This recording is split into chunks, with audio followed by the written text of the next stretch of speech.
Hello students, let us discuss eco-friendly technologies from Environmental Application ICSE Class 10. Today's topic is EIA, that is Environmental Impact Assessment. आज हम इस topic में समझेंगे कि Environmental Impact Assessment की definition क्या है, कितने स्टेजेस हैं एनवायरमेंटल इम्पैक्ट असेसमेंट में और उसका रोल क्या है, स्टेप्स कौन कौन से हैं, एडवांटेजेस और डिसएडवांटेजेस क्या क्या हैं। अगर हम एनवायरमेंटल इम्पैक्ट असेसमेंट की बात करें तो it is a process that helps us to understand how a propose project और development might affect the environment. तो ये एक पूरी प्रोसेस है, इसमें बहुत सारे स्टेप्स होते हैं। तो नॉर्मली होता क्या है कि जब हम कोई एक नया प्रोजेक्ट प्रपोज करते हैं, जैसे बिल्डिंग अ फैक्ट्री और अ रोड, तो EIA की एक पूरी प्रोसेस होती है और उसमें ये इवैल्यूएट करते हैं कि जो अपकमिंग प्रोजेक्ट है उसका पोटेंशियल इन्वायरमेंटल इम्पैक्ट क्या होगा।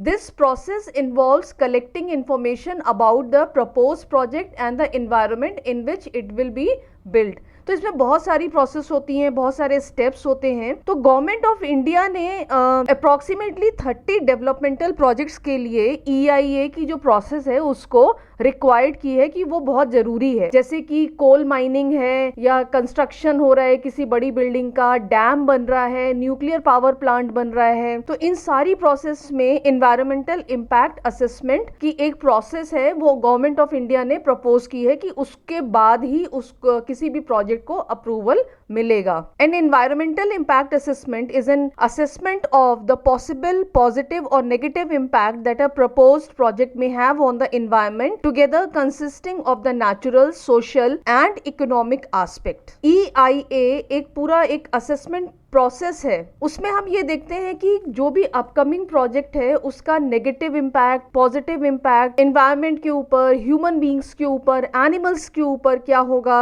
नेचर के ऊपर, सोशल डैमेज क्या हो सकता है, नेचुरल, सोशल और इकोनॉमिक बेनिफिट्स क्या होंगे, क्या क्या डिसएडवांटेजेस हो सकते हैं। तो it can predict the possible damage to the air, water and soil. तो इसके थ्रू, EIA के थ्रू हम ये पता कर सकते हैं या ये प्रेडिक्ट कर सकते हैं कि इस प्रोजेक्ट के थ्रू एयर, वाटर और सॉइल के ऊपर किस तरह का पॉसिबल डैमेज हो सकता है। The purpose of the assessment is to ensure that decision makers consider the ensuing environmental impact when deciding whether to proceed with the project. अब यहाँ पर जो भी डिसीजन मेकर्स हैं वो ये डिसाइड करेंगे after the commencement of EIA, जितने भी EIA के स्टेप्स हैं उनके बाद वो ये डिसाइड करेंगे कि इस प्रोजेक्ट को अप्रूवल दिया जाए या नहीं दिया जाए। Now coming to the definition of EIA. So it is defined as an activity that has been designed to identify, predict and interpret the impact of an action on human health, including the well-being of ecosystems on which the survival of human beings depends. EIA की जो definition है हम उसमें ये कह सकते हैं कि ये पूरी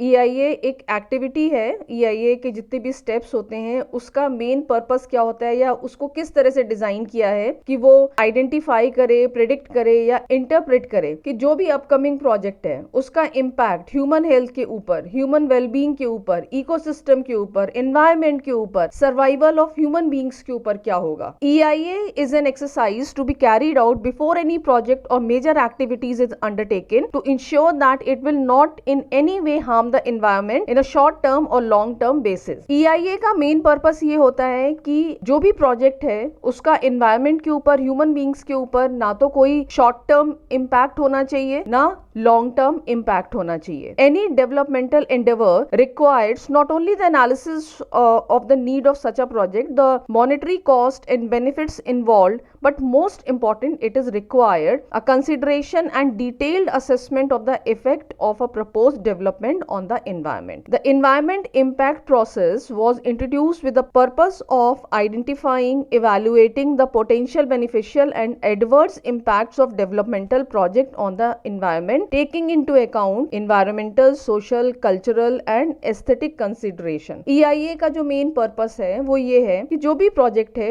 उसका हो सकता है, जरूरी नहीं है कि उसके नेगेटिव इम्पैक्ट्स हो, उसके बेनिफिशियल इम्पैक्ट्स भी हो सकते हैं। टोटल जो भी उसका कलेक्टिव इम्पैक्ट है एनवायरनमेंट के ऊपर, सोशल वेलबींग के ऊपर, कल्चरल वेलबींग के ऊपर, एस्थेटिक कंसिडरेशन भी करते हैं। ये सारी चीजों को हमें ध्यान रखना चाहिए। All these considerations are critical to determine the viability of a project and to decide if a project should be granted environmental clearance. ये सारी चीजें बहुत जरूरी हैं, उसके बाद ही, इन सारी चीजों के क्लियर होने के बाद ही उस प्रोजेक्ट को एक क्लियरेंस सर्टिफिकेट मिलता है, जिसको EIA सर्टिफिकेट कहते हैं। सो हम ये कह सकते हैं कि overall the goal of an EIA is to help ensure that proposed projects are developed in a sustainable and responsible manner, taking into account the potential impact on the environment and people। तो हम ये कह सकते हैं कि जो main goal है EIA का, जो भी डेवलपमेंट हो रहा है वो सस्टेनेबल हो और एक रिस्पॉन्सिबल मैनर में हो। So there are two stages of EIA. First is initial environmental assessment and second is environmental assessment process. First stage is initial environmental assessment and this is the primary analysis done to know if the project will have any significant negative impact on the environment।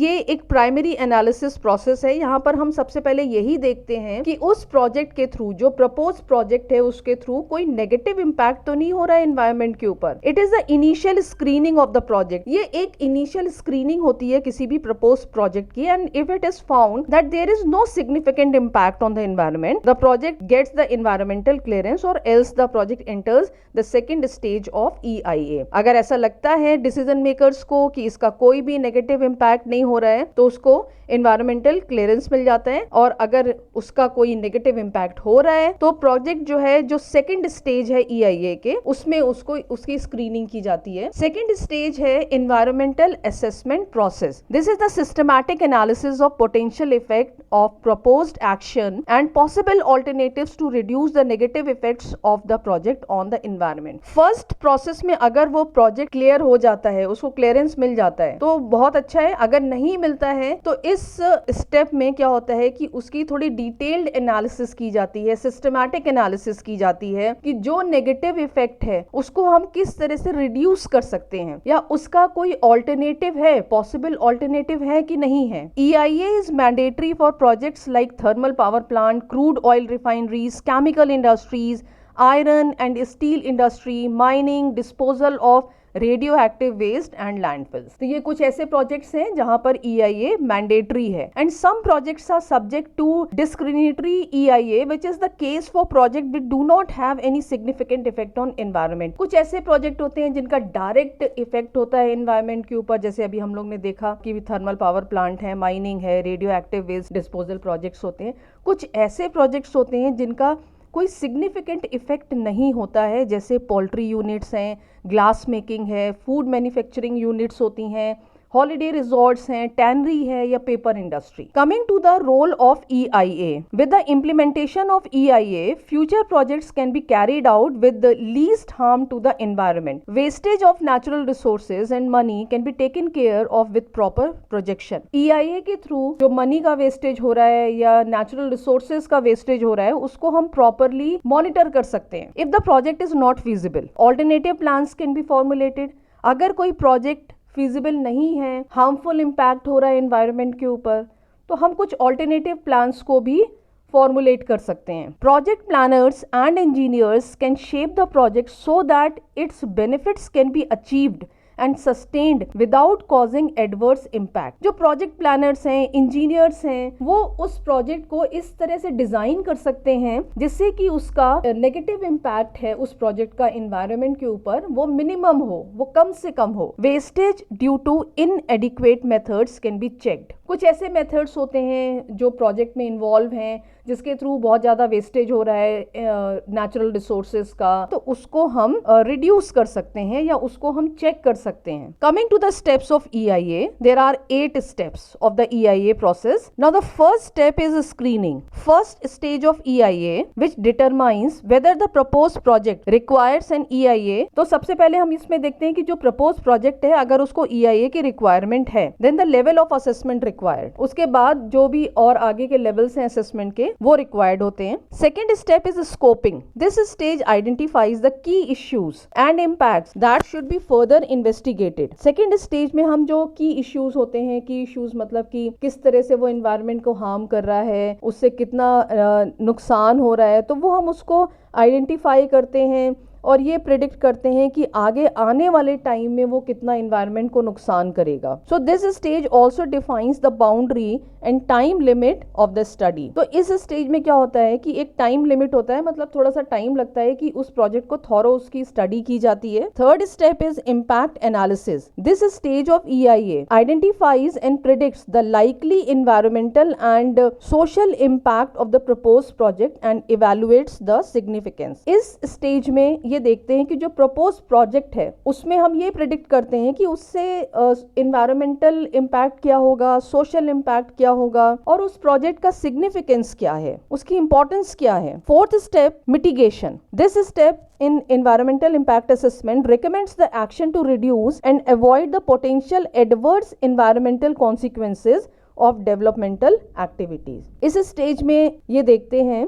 Mitigation का मतलब होता है कि जितने भी harmful impacts हैं उनको हम किस तरह से रिड्यूस कर सकते हैं, किस तरह से मिनिमाइज कर सकते हैं। तो यहाँ पर हम ये देखते हैं कि how to avoid the potential adverse environmental impact and consequences. तो उसके थ्रू क्या एनवायरमेंटल इम्पैक्ट हो रहा है, उसके क्या रिजल्ट्स हैं, तो उसको हम प्रॉपर मॉनिटर करते हैं और ये कोशिश करते हैं कि उसको हम रिड्यूस करें, मिनिमाइज करें। Next stage is reporting. This stage presents the result of EIA in the form of a report to the decision making body and other interested parties। इसके बाद रिपोर्टिंग एक स्टेज होती है कि इन सारे स्टेप्स के बाद स्क्रीनिंग, स्कोपिंग, इम्पैक्ट एनालिसिस और मिटिगेशन के बाद एक रिपोर्ट प्रिपेयर की जाती है। इस रिपोर्ट में जो ओवरऑल रिजल्ट है EIA का वो हैंडओवर किया जाता है डिसीजन मेकर्स को या जो इंटरेस्टेड पार्टीज हैं। Now next stage is review of EIA. It examines the adequacy and effectiveness of the EIA report and provides the information necessary for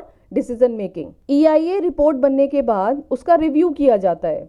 ये देखा जाता है कि उस रिपोर्ट की कितनी इफेक्टिवनेस है, कितनी एडिक्वेसी है, कितना एक्यूरेट है वो report. Next is decision making. It decides whether the project is rejected, approved और नीड्स फर्दर चेंज। इसके बाद क्या होता है, रिव्यू करने के बाद एक डिसीजन मेकिंग वाली प्रोसेस होती है जिसमें देखते हैं कि प्रोजेक्ट को अप्रूव किया जाए, रिजेक्ट किया जाए या ऐसा कुछ किया जाए कि इसमें कुछ हम चेंजेस करके, कुछ ऑल्टरेशन करके इसको फिर से हम EIA के लिए भेज दें। Last stage is post monitoring. This stage comes into play once the project is commissioned. अब प्रोजेक्ट अगर वो अप्रूव हो गया, कमीशन हो गया, इसके बाद पोस्ट मॉनिटरिंग की स्टेज आती है and it checks to ensure that the impacts of project do not exceed the legal standards and implementation of the mitigation measures are in the manner as described in the EIA report। Project को commissioned होने के बाद ये देखा जाता है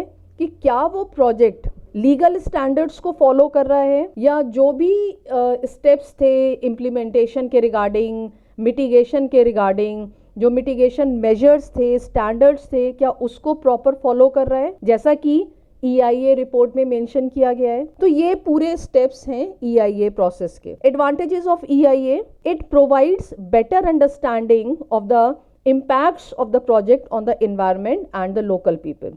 EIA के through हम जो एक अंडरस्टैंडिंग होती है लोकल पीपल और एनवायरनमेंट के ऊपर क्या इम्पैक्ट होगा उस अपकमिंग प्रोजेक्ट का, इसकी एक अच्छे से हमारे पास क्लैरिटी आ जाती है। It identifies the issues that are detrimental to the environment, thus helping to resolve the issues. EIA report उन इश्यूज को आइडेंटिफाई करती है जो डेट्रीमेंटल है, जो हार्मफुल है एनवायरनमेंट के लिए, और इससे हमें ये हेल्प मिलती है कि हम उस इश्यूज को किस तरह से रिजॉल्व करें, किस तरह से सॉल्व करें। EIA ensures the cooperation of the local people.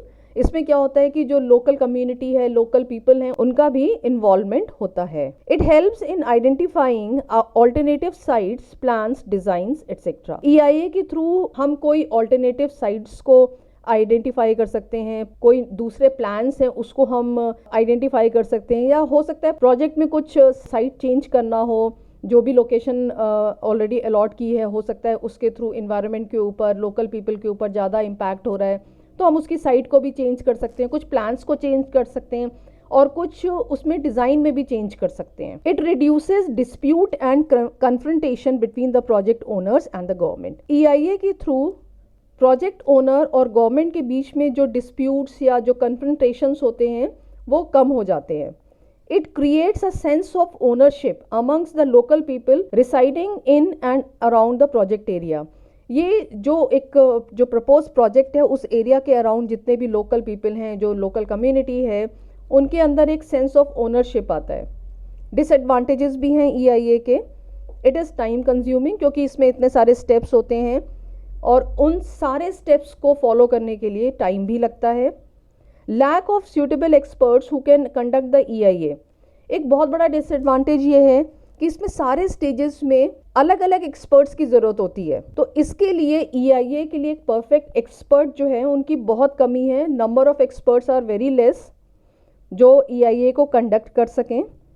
The cost to conduct the process is high. इस पूरी प्रोसेस में जितने लोग इन्वॉल्व होते हैं, जितने रिसोर्सेज इन्वॉल्व होते हैं, उसके लिए बहुत ज़्यादा इन्वेस्टमेंट या मॉनेटरी कॉस्ट बहुत ज़्यादा होती है, तो पूरे ओवरऑल EIA की कॉस्ट भी हाई हो जाती है। Illiteracy and lack of knowledge among the local people hinders the proper conduction of EIA। अब कभी कभी ऐसा होता है कि जो इलिटरेसी है भी, जो लोकल लोग हैं उनको इतनी नॉलेज नहीं होती है, इतनी अवेयरनेस नहीं होती है, उनको लगता है कि EIA क्या है पता नहीं, और वो हो सकता है कि कुछ ऐसी चीज़ों को अपोज करें जो आगे जाके उसका हार्मफुल इम्पैक्ट ना हो एनवायरनमेंट के ऊपर। तो इसकी वजह से लोकल पीपल जो है वो EIA की प्रोसेस को हिंडर कर सकते हैं, उसको रोक सकते हैं या उसको डिले कर सकते हैं। The EIA experts might face communication problem with the local people.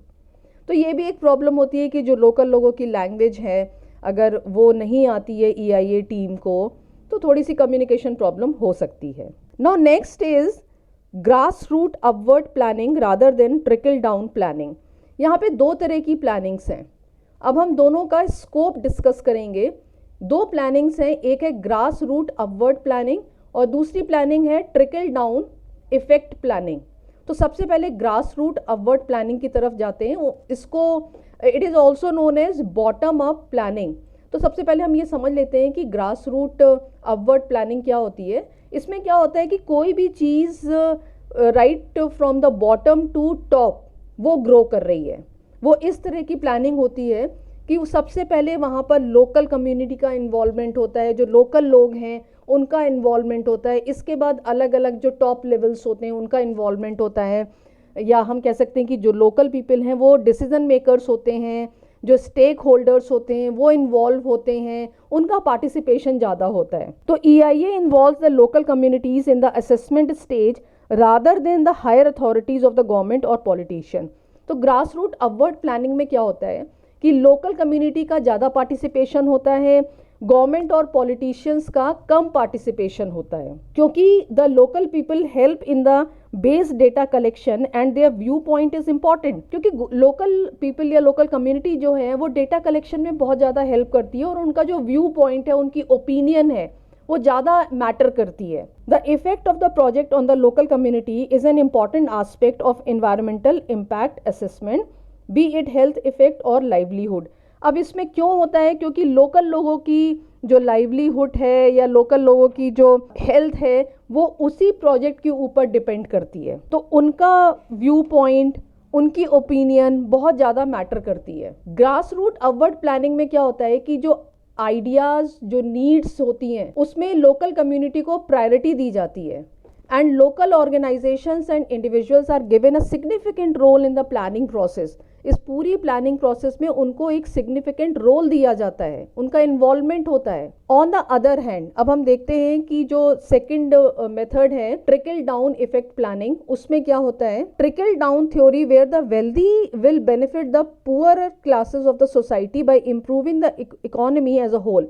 ये बिल्कुल रिवर्स है, ग्रास रूट अपवर्ड प्लानिंग के रिवर्स है। यहाँ पर जो इन्वॉल्वमेंट होता है वो हायर अथॉरिटीज का ज़्यादा होता है और लीस्ट इन्वॉल्वमेंट होता है लोकल कम्युनिटी का। Trickle down planning which is also known as top down planning is a centralized approach where decisions are made at the top level and implemented downward. जहाँ पर decisions जो है वो top level के लोग, जैसे जो प्रोजेक्ट ओनर्स होते हैं, गवर्नमेंट हैं, पॉलिटिशियंस हैं, ब्यूरोक्रेट्स हैं, उनका डिसीजन होता है, और इसके बाद जब इम्प्लीमेंटेशन होता है वो धीरे धीरे धीरे कम्युनिटी की तरफ जाता है। तो यहाँ पर कम्युनिटी को, लोकल कम्युनिटी को सबसे कम बेनिफिट होता है। EIA considers the effective involvement of local community in the planning and implementation of sustainable development initiative is critical to their long-term success. Now we'll see that grassroots upward planning has several advantages over trickle-down planning.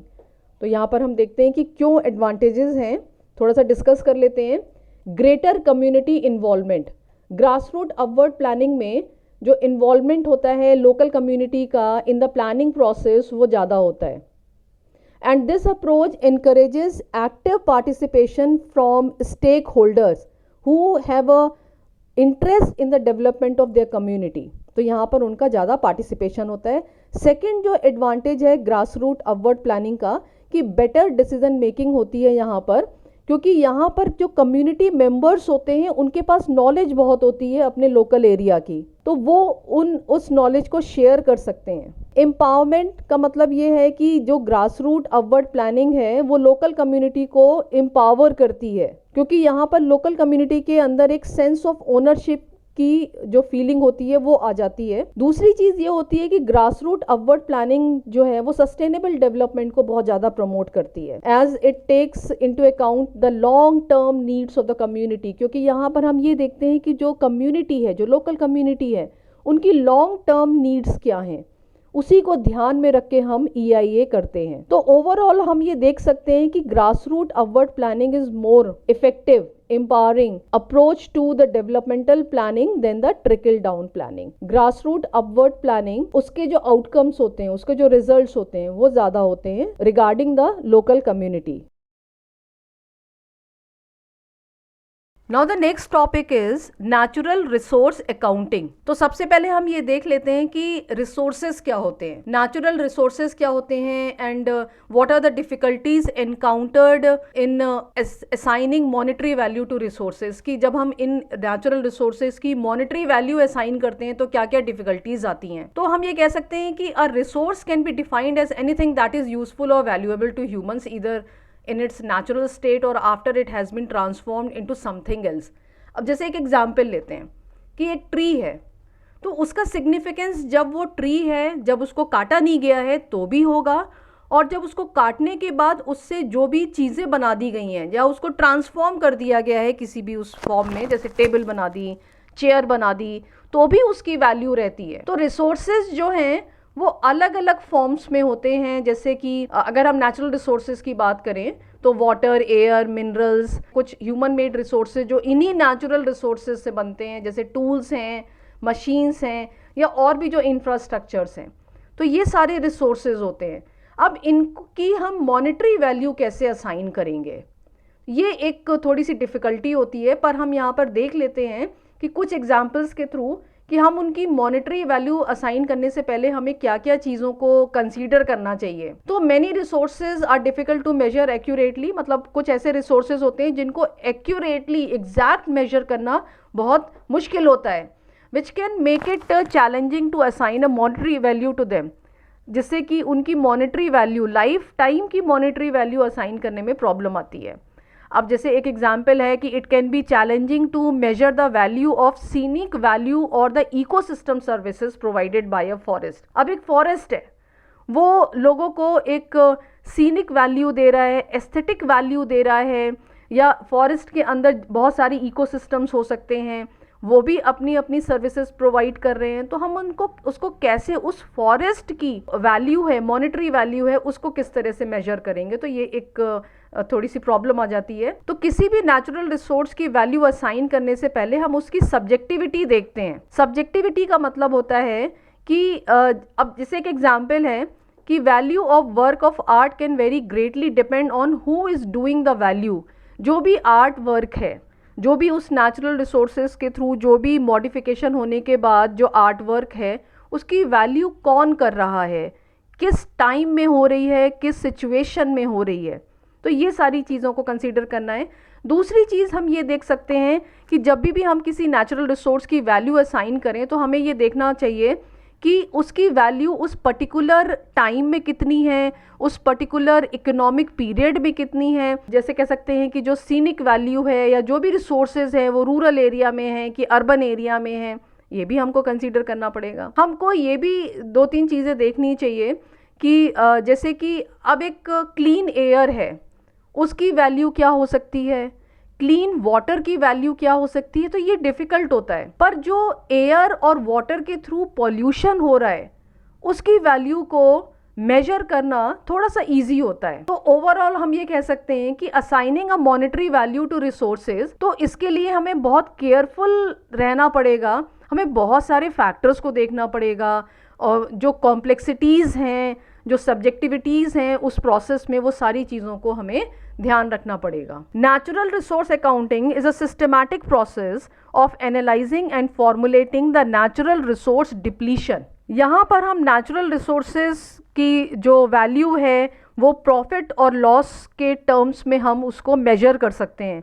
अब जैसे कि एक example लेते हैं कि in order to analyse and calculate the depletion of natural resources, normally natural resources का depletion होता है। जब भी हम नेचुरल रिसोर्सेज को यूज़ करते हैं तो उसका धीरे धीरे डिप्लीशन होता है। Natural resource accounting is a systematic process of analysing and formulating the natural resource depletion. So natural resource का डिप्लीशन होता है, जैसा कि हमको पता है कि हम नेचुरल रिसोर्सेज को यूज़ करते हैं तो धीरे धीरे उनका डिप्लीशन होता है।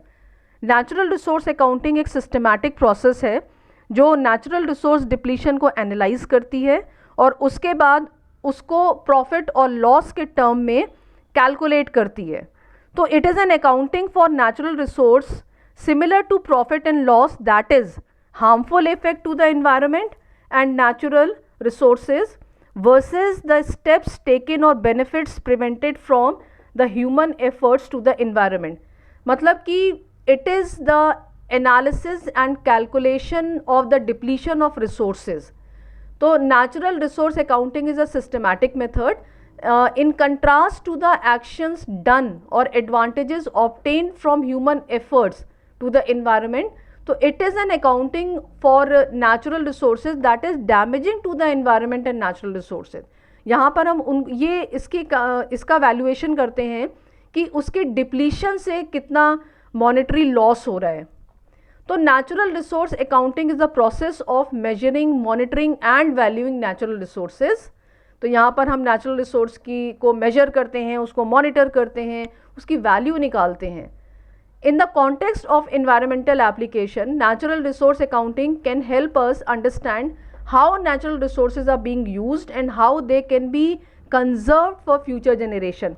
तो नेचुरल रिसोर्स अकाउंटिंग के थ्रू हम ये भी पता कर सकते हैं कि नेचुरल रिसोर्सेज को किस तरह से हम यूज़ कर सकते हैं, हम किस तरह से उसका सस्टेनेबल यूज़ कर सकते हैं जिससे कि हमारे आगे आने वाली फ्यूचर जनरेशन उसको अच्छे से यूज़ करें। तो हमें उसका कंजर्वेशन करना पड़ेगा। So it gives the account of depletion of natural resources by a factory और माइनिंग और एनी अदर ह्यूमन एक्टिविटी। एक एग्जाम्पल है कि कोई फैक्ट्री है या कोई माइन है, उसके थ्रू कितना नेचुरल रिसोर्स का डिप्लीशन हो रहा है, तो इसको हम मेजर करते हैं। तो अब हम यहाँ कुछ एग्जाम्पल्स देख लेते हैं कि स्पेसिफिक एग्जाम्पल्स हैं कि how natural resource accounting can be applied to environmental issues. फिर उसके बाद हम डिफ़िकल्टी और डिप्लीशन कैलकुलेशन पर आएंगे। अब जैसे एक एग्जाम्पल है फॉरेस्ट का, तो natural resource accounting can help us track the extent and quality of forest as well as the ecosystem services they provide. अब जैसे एक फॉरेस्ट है, उसकी अगर हमें नेचुरल रिसोर्स अकाउंटिंग करनी है, उसका वैल्यूएशन करना है, तो हमें ये देखना पड़ेगा कि उस फॉरेस्ट में जितने भी इकोसिस्टम है या जो वो फॉरेस्ट इकोसिस्टम इटसेल्फ जो है वो किस तरह की सर्विसेज हमको प्रोवाइड कर रहा है। जैसे कार्बन डाइऑक्साइड का एब्जॉर्प्शन हो रहा है, वाटर का फिल्ट्रेशन हो रहा है, और ये जो फॉरेस्ट है वो वाइल्ड लाइफ के लिए बहुत बड़ा हैबिटेट है। तो ये सारी चीज़ें हमको ध्यान में रखनी पड़ेंगी। And this information can be used to make informed decision about forest management and conservation. ये सारी इंफॉर्मेशन को ध्यान में रखकर हम फॉरेस्ट मैनेजमेंट और कंजर्वेशन कर सकते हैं। अब एक और एग्जाम्पल ले लेते हैं, जैसे कि तो नेचुरल रिसोर्स अकाउंटिंग जब हम वाटर रिसोर्सेज का करेंगे तो किस तरह से करेंगे। तो इसमें क्या होता है कि वाटर की क्वालिटी क्वांटिटी को हमें पूरा ट्रैक करना पड़ेगा, देखना पड़ेगा। इसके अलावा we have to identify the economic value of water resources. हमारे जितने भी वाटर रिजर्वॉयर्स हैं, वाटर रिसोर्सेज हैं, उनकी इकोनॉमिक वैल्यू को भी आइडेंटिफाई करना पड़ेगा। And the potential impacts of water use on other natural resources. Water का दूसरे नेचुरल रिसोर्सेज पे क्या इम्पैक्ट होता है उसको भी हमें कंसीडर करना पड़ेगा।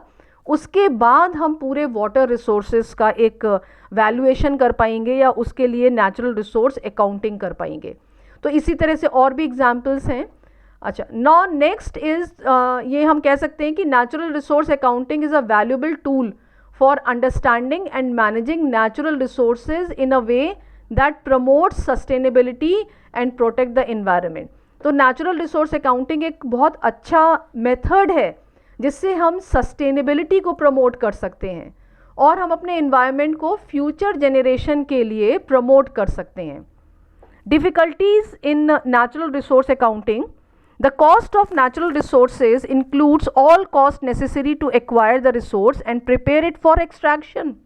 तो जब भी हम नेचुरल रिसोर्स की अकाउंटिंग करेंगे, अब जैसे माइनिंग है, माइनिंग में क्या होता है कि हमें उसमें सारे फैक्टर्स को ध्यान में रखना पड़ेगा। जैसे कि उस माइन को आइडेंटिफाई करने में कितने रिसोर्सेज लगे, कितनी कॉस्ट लगी, और वो उस माइन में जो भी कोल माइन है उस कोल माइन को एक्सट्रैक्ट करने में उसमें कितना हमें रिसोर्सेज यूज़ करने पड़े। तो ये सारी चीज़ें हमको ध्यान में रखनी पड़ेंगी। If the property needs to be restored after the natural resources are removed, as in case of mining activity, the restoration costs are also considered to be a part of the cost. अब यहाँ पे एक factor, बहुत सारे factors होते हैं जब हम नेचुरल रिसोर्स अकाउंटिंग करते हैं। तो ये एक डिफ़िकल्टी ये आती है कि अगर हम किसी रिसोर्स को एक्सट्रैक्ट करने के बाद उसको रिस्टोर करते हैं, जैसे कि कोल माइन का एग्जाम्पल लिया है, तो रिस्टोरेशन कॉस्ट को भी हमको कंसीडर करना पड़ेगा। Exploration cost are also considered part of the cost of natural resources when a productive natural resource is found. अब एक्सप्लोरेशन कॉस्ट का मतलब है कि जैसे ऑयल एक्सप्लोरेशन हुआ तो उसमें जितने भी रिसोर्सेज लगे, जितनी भी मैन पावर लगी या जो भी रेवेन्यू लगा, वो हमें सारी चीज़ें देखनी पड़ेंगी। It includes the cost of labour, labour की कॉस्ट को इंक्लूड करना पड़ता है। It includes the cost of machines and their installation, उस पूरे प्रोसेस में कितनी मशीन्स को हमने यूज़ किया, कितना लेबर यूज़ हुआ, उनकी इंस्टॉलेशन कॉस्ट, ये सारी चीज़ों को कंसीडर करना पड़ेगा। Even the depreciation cost is considered. अब यहाँ पे डेप्रिसिएशन कॉस्ट भी कंसीडर करनी पड़ेगी। अब जैसे एक एग्जाम्पल है कि किसी कोल माइन में सपोज 100 टन हमें कोल मिला, 100 टन में 50 टन जो है वो इमीडिएटली यूज़ हो गया और 50 टन हमारी इन्वेंट्री है। तो जो हमारी इन्वेंट्री है उसका जो डेप्रिसिएशन कॉस्ट है, मान लीजिए वो इन्वेंट्री हमारे पास 1 साल तक रखी रही, तो 1 साल में उसका जितना भी डेप्रिसिएशन हुआ उस कॉस्ट को भी हमको कंसीडर करना पड़ेगा। Now coming to the depletion calculation. Depletion is a term used in environmental science. Environmental science में बहुत ज़्यादा टर्म यूज होता है which is use to describe the loss और reduction of a resources over time. तो जो भी resources का टाइम टू टाइम जो भी उसका लॉस हो रहा है, रिडक्शन हो रहा है, उसको हम बोलते हैं depletion. The most commonly discussed type of depletion are related to the depletion of the ozone layer. एक बहुत ही कॉमन फिनोमिना है depletion of the ozone layer and the depletion of natural resources जैसे कि वाटर है, forest है और minerals हैं। अभी डिप्लीशन कैलकुलेशन से पहले थोड़े से एग्जाम्पल्स देख लेते हैं जिससे बेटर अंडरस्टैंडिंग हो जाएगी। Suppose there is a carpenter who is making some furniture out of the wood and he cut down a tree to make say chairs or 2 tables। तो अब यहाँ पे एक कारपेंटर का एग्जाम्पल लिया है कि वो फर्नीचर बनाता है, तो उसके लिए उसने वुड को काटा, जंगल में गया, उसने वुड को काटा और उससे उसने 2 चेयर्स बना ली और 2 टेबल्स बना ली।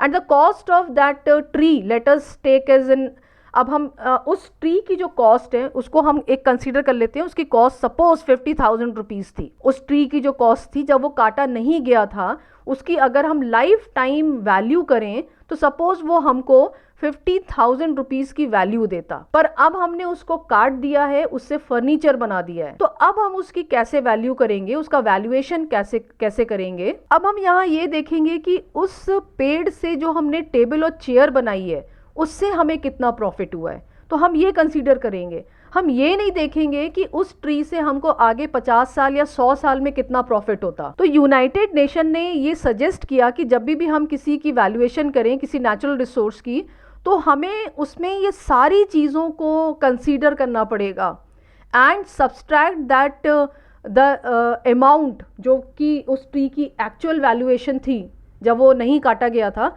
उसको उसमें से माइनस कर देना चाहिए। उसके बाद जो हमको प्रॉफिट मिल रहा है वो हमारा रियल प्रॉफिट होगा। ये एक एग्जाम्पल था नेचुरल रिसोर्स अकाउंटिंग को मेजर करने का। एक दूसरा एग्जाम्पल हम ले लेते हैं, the current level of ozone. अब ओजोन लेयर डिप्लीशन का एग्जाम्पल लेते हैं कि जो ओजोन का करंट लेवल है वो हम कैसे मेजर करते हैं, सैटेलाइट के थ्रू, और कुछ ग्राउंड बेस्ड इंस्ट्रूमेंट्स होते हैं उसके थ्रू हम मेजर करते हैं। अब हम ओजोन का जो डिप्लीशन रेट है उसको कैसे डिटरमाइन करेंगे, तो उसको डिटरमाइन करने के लिए बहुत सारे स्टेप्स हैं। इसमें हम ये देखते हैं कि the rate of depletion of ozone can be determined by measuring the change in the level of ozone in the atmosphere over time. तो अब हम एक ड्यूरेशन सेट कर लेते हैं कि भाई हम 5-5 साल के ड्यूरेशन में ओजोन लेयर का जो भी डेंसिटी है उसको हम मेजर करेंगे, और उसमें जो डिफरेंस आएगा वो हम कहेंगे कि ये डिप्लीशन हो रहा है ओवर टाइम। अब हम यहाँ पे क्या कर सकते हैं, जो फ्यूचर लेवल है, मतलब उस पर्टिकुलर रिसोर्स का जो फ्यूचर है उसको हम प्रिडिक्ट करेंगे। तो once the current level and the rate of depletion have been determined, जब एक बार हमें करंट लेवल और जो डिप्लीशन का रेट पता चल गया, तो हम future level,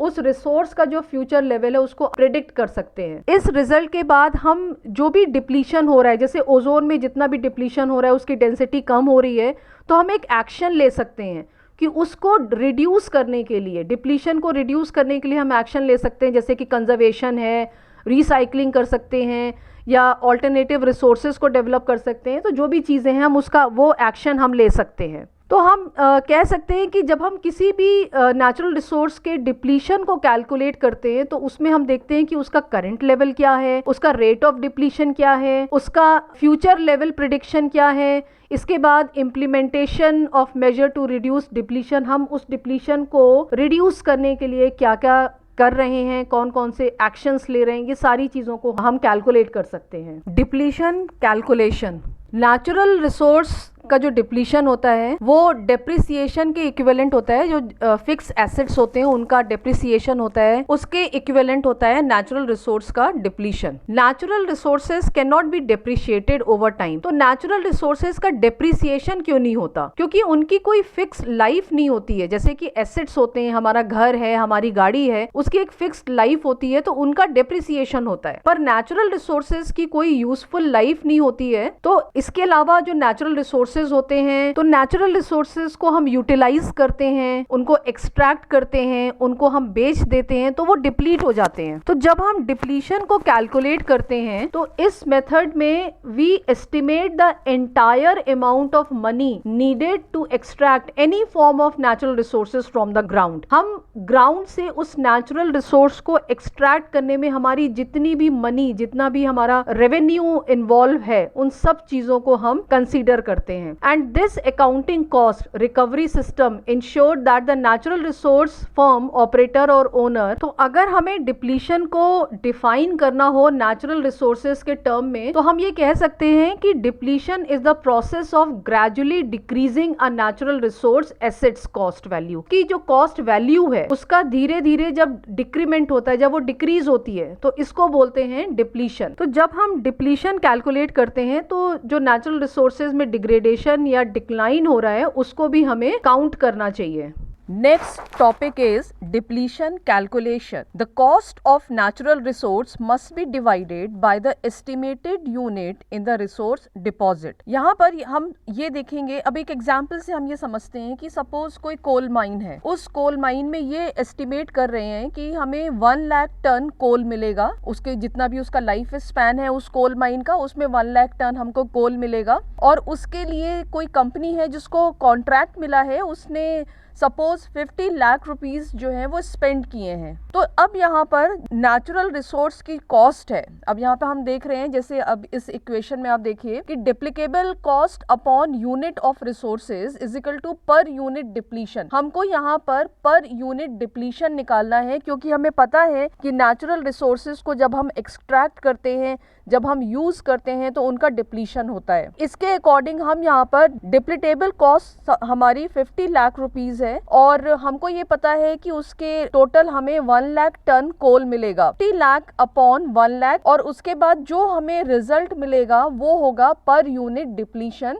like in this case as you can see there the answer is 50 rupees per ton. This is the depletion, that is the 50 rupees per ton depletion. अब अगर हमको एनुअल डिप्लीशन एक्सपेंस निकालना है, हमको ये निकालना है कि एक फाइनेंशियल ईयर में या जो भी एक साल में कितना डिप्लीशन होगा, तो हम उस पर यूनिट डिप्लीशन को जितनी भी यूनिट्स हमने उस पर्टिकुलर ईयर में एक्सट्रैक्ट की हैं उससे मल्टीप्लाई कर देंगे। इस एग्जाम्पल में हम देखते हैं कि हमारा per unit depletion 50 rupees per ton आया, और हमने ये प्रेडिक्ट किया कि हमें 1 लाख टन एक साल में ही एक्सट्रैक्ट कर लेंगे कोल को। तो 50 इंटू 1 लाख, फिर से हमारा एनुअल डिप्लीशन एक्सपेंस है वो 50 लाख रुपीस आ गया। अब यहाँ पर दूसरी एक ये कंडीशन हो सकती है कि if all the resources extracted during the period is sold, then depletion expenses equal to depletion per unit time the number of units extracted and sold. जैसा कि अभी हमने इस इक्वेशन में देखा, इस एग्जाम्पल में देखा कि हमने ये एज्यूम किया कि हमने जितना भी कोल एक्सट्रैक्ट किया था वो एक ही साल में हमने उसको बेच दिया। पर एक कंडीशन ये भी हो सकती है कि हो सकता है कि जितना भी कोल हमने एक्सट्रैक्ट किया हो वो हम पूरा उसको ना बेच पाए, कुछ यूनिट हमने बेची, कुछ यूनिट हमने उसको रख ली। तो जो यूनिट हमने रखी हैं वो हमारी बैलेंस शीट में इन्वेंट्री हो जाएगी। Property, plant and equipment used to extract natural resources must be depreciated over its useful life. जब किसी भी प्रॉपर्टी, प्लांट और इक्विपमेंट की यूजफुल लाइफ कंप्लीट हो जाती है तो वो डेप्रिशिएट हो जाती है, मतलब उसका वैल्यूएशन कम हो जाता है। Sometimes the useful life of such property, plant and equipment is directly tied to natural resource life, even though its actually physical life is much longer. Depletion expense is generally calculated using the unit of activity method. अभी जो हमने method देखा वो unit of activity method था। इस method में हमने सारी कैलकुलेशंस की। जैसे आपने देखा कि under this method per unit cost of depletion is found. पहले हमने पर यूनिट कॉस्ट देख ली डिप्लीशन की, जो इस केस में हमारी 50 रुपीज पर टन आई है, and dividing the depletable cost by the estimated number of units the resource contain. अब यहाँ पर अगर हमको एनुअल डिप्लीशन एक्सपेंस निकालना है तो पर यूनिट डिप्लीशन को हम मल्टीप्लाई करेंगे जितनी यूनिट्स हम उस ईयर में एक्सट्रैक्ट कर रहे हैं। अब यहाँ पर क्या होता है कि एक टर्म है सैल्वेज वैल्यू। सैल्वेज वैल्यू का मतलब होता है कि जब उसकी यूजफुल लाइफ, किसी भी नेचुरल रिसोर्स की यूजफुल लाइफ कंप्लीट हो जाती है, उसके बाद उसकी क्या वैल्यू होती है। तो इस केस में the mine has no salvage value, कि उसकी जो यूजफुल लाइफ कंप्लीट होने के बाद, यानी कि सारा कोल एक्सट्रैक्ट करने के बाद उस माइन की क्या वैल्यू है। नॉर्मली होता यह है कि जब माइनिंग एक्टिविटी कंप्लीट हो जाती है तो उस माइन को हम रिक्लेम कर सकते हैं, कि हम उसको रिस्टोर कर सकते हैं, उसकी फर्टिलिटी हम इंक्रीज कर सकते हैं, और ये भी कर सकते हैं कि उस पर्टिकुलर माइन एरिया को हम किसी अम्यूजमेंट पार्क में, रिजॉर्ट में या किसी और तरह से हम यूज कर सके, वहां की बायोडाइवर्सिटी इंक्रीज कर देते हैं। Now at the last just take a look at the calculating units of activity depletion, क्योंकि इस मेथड को यूनिट्स ऑफ एक्टिविटी मेथड बोलते हैं। तो यहाँ सिंपल सा फॉर्मूला हमने लगाया है 50 लाख। अब यहाँ पर हम सैल्वेज वैल्यू को माइनस करेंगे, क्योंकि माइन की सैल्वेज वैल्यू 0 है, तो 50 lakh divided by 1 lakh. 1 lakh ton जो कोल है वो हमने एज्यूम किया है कि इसकी टोटल माइन की पोटेंशियल है। तो हमारी डिप्लीशन पर यूनिट डिप्लीशन आ जाएगा जो कि 50 रुपीज पर टन होगा। और अगर हमको एनुअल डिप्लीशन एक्सपेंसेस निकालने हैं तो हम उस 50 रुपीज पर टन से 1 लाख टन जो कोल हमने एक्सट्रैक्ट किया है उससे मल्टीप्लाई कर देंगे, तो हमारा एनुअल डिप्लीशन एक्सपेंस निकल आएगा जो 50 लाख रुपीज होगा। So that's all for this chapter. Please like, share and subscribe this channel. Till then, happy learning, bye bye, all the best for your exams.